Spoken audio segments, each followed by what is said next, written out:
Oh man, you know this next. Oh wait, sorry. Hi, welcome to the Occupy Hollywood Network with Jacob Erie. But this next movie review, you know, there's plenty of movies and plenty of things in pop culture that have a whole special place in my heart. But this one was always like, has a special place in my heart. Why? Because being born in 1996, um, Shrek was probably like one of my most surreal and what's the word, memorable experiences going to the movie theater. Because honestly, Shrek is like, it's an animated movie, right? Many of people know that animated movies get like a flack because they're like for children. God forbid, like an adult watch them, right? Um, and so I think there's a group of movies, right, that I think a lot of writers and screenwriters could really take notes from, because I personally take notes from them and I think they're really good. I will make that video because I should have made that video already, but like I will make that video soon. But Shrek is one of those movies because I think Shrek does a really good job at the equation of journey plus destination equals rewatchability or high rewatchability.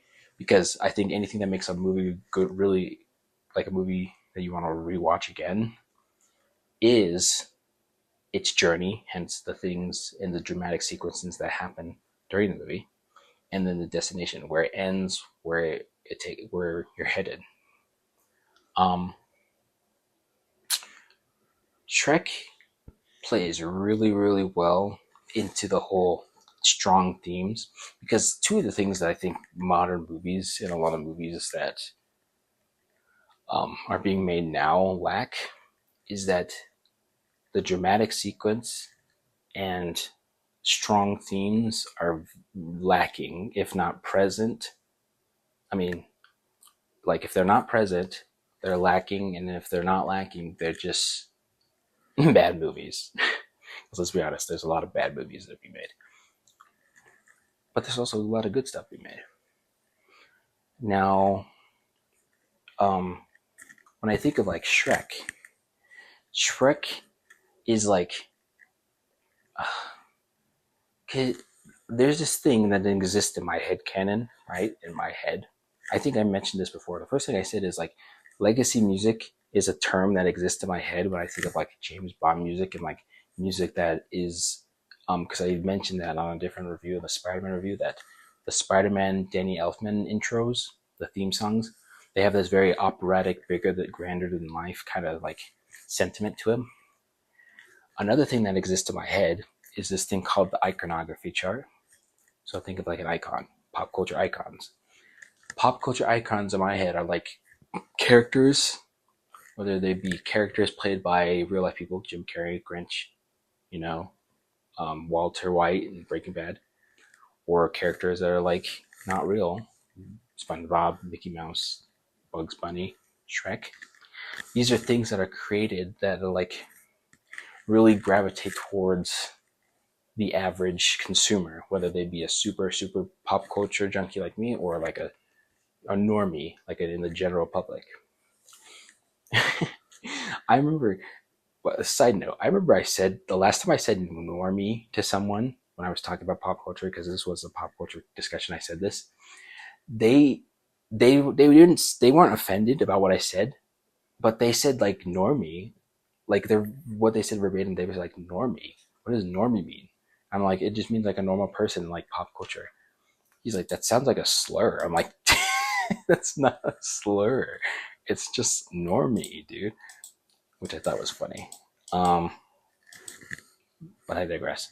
And so, like, the iconography chart is like, you think of different characters, male characters, female characters, you know, white characters, black characters, Asian characters, all these different things, right? Of all these different demographics. And you kind of think of like all where these You want to like try to create as many popular characters as possible because the more the merrier. It's not like it's overcrowded. I'm sure many people or many of you who are listening to this have seen like the collage of like at like Comic Cons or like different wallpapers that you could look up on the internet where it's like a collage of like pop culture characters from reality TV shows to television to video games and stuff like that. Shrek, honestly, is just such a well put together movie. I honestly could not. I don't think there's one thing that I could say that is bad about this movie. Maybe there's some elements of like the story or like the plot or like the storylines or the character arcs that someone else could point out. I'm sure like Cinema Sins could like point out many of those different things. But me with Shrek, it being one of the five pillars of screenwriting in my book, according to the Occupy Hollywood Network, Shrek is such a great way or a great example of how to make characters popular or how to make a very strong or project that is advantageous in its approach. Because let's be honest, anything that is good or great in pop culture it's always about execution. Execution is the ultimate determining factor that always correlates back to rewatchability, always correlates back to its popularity, always correlates back to how people look back at it in hindsight. Um, Shrek, you know, I always there was this one time. No, this is actually more recent. What am I talking about? Um, I recently saw a girl who cosplayed as Fiona on the internet, and I kid you not, I've had a crush on this girl forever. I don't like. I don't even remember what the account was, so it's not like I like go and look at her thing all the time, her page all the time. But I remember I was just like, wow, you look really like Fiona, like to the T. Um, and Shrek has a lot going for it. It has a perfect casting. Mike Myers as Shrek, Eddie Murphy as Donkey, Cameron Diaz as Fiona, and many other stuff. Lord Farquaad, what a name. Um, the Cookie Monster, the ending, the dance sequence at the end. And Shrek, I feel like Shrek is, you know, I keep saying this, right? There's a particular movie that exists in my head that only exists in my head. I mean, I'm sure there's many movies that are close to this, but like that would be considered a 10 out of 10 in my opinion. But, Shrek is such a good movie, has such a great score. What's the funniest part of that movie? Um, what is my favorite part of that movie? I think my favorite part of that movie is when like Donkey and Shrek are like approaching like Lord Farquaad's castle or whatever, or one of his castles, and they come to like that like stand where like they're in like the like little tavern area of like the village, but there's nobody around, and they go and they see like the stand where it's like those figures that are singing, and